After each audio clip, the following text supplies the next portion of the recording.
if some of you are having charging problems, say the battery light comes on, that's just an F1, but say the battery light comes on, and say the machine dies all of a sudden out in the water, you could have charging issues, and that stems from either the flywheel or the stator, which is pretty much your charging system. So if you are having consistent issues with the battery dying while you're on the water, the chances are a bad stator.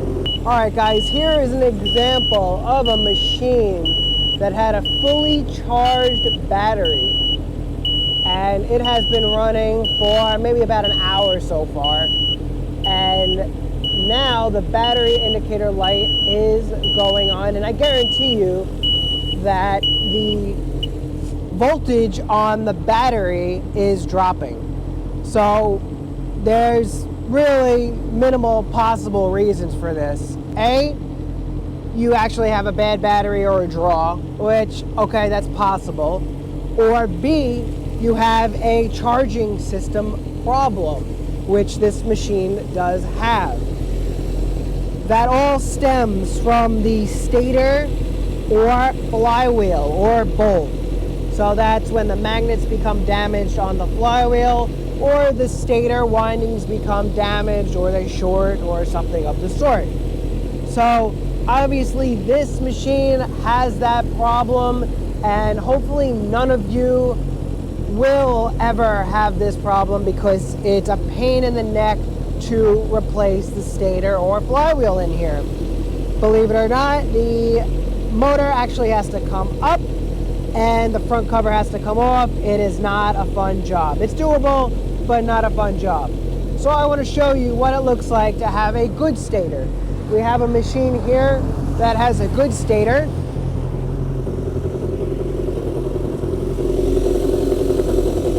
And we're going to take our voltmeter, put it on AC, and I only have 200 volts on here. This is a cheap one, but try to put like 20 volts on a normal one. Don't put it near the wires, because that will actually create a little bit of voltage on the voltmeter. So your stator wire is this guy here. It's a black or gray wire. So to take that off, you push this connector out. Okay?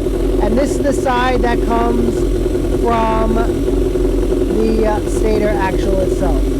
So I'm going to probe this right now. So any two is okay. All right, and what we want to make sure, any combination is the same.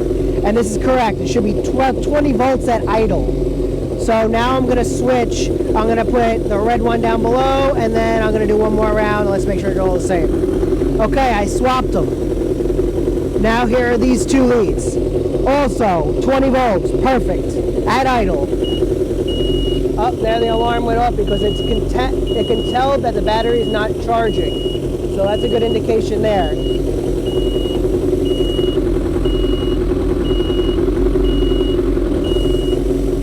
Now the last two pins here, 20 volts, perfect. So that was a good indication of a working stator.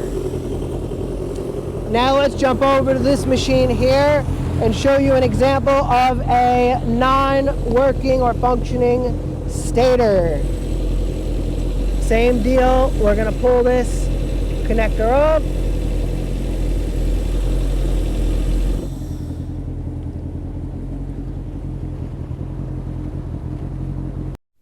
Well, as you saw, the battery got so low that the machine shut off when I pulled the wire from the stator. So it means it is getting some voltage or charging, but not enough to maintain the battery or the machine. So I had to actually hook up the battery jumper pack to it, and it's supplying about 20 amps right now to keep this thing running. So let's do the same test as we did before.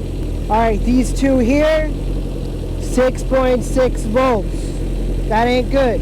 All right, now let's put the red one down below. Okay, down below, 2 volts. That's horrific. Now let's put the black one up top, just like that. 4 volts. That is an example of a non-working stator. So it could be both the magneto, the stator, or the flywheel. So on this machine, we're going to take it apart, and in anticipation, we're going to grab another flywheel and another stator. And this is also a gray wire stator.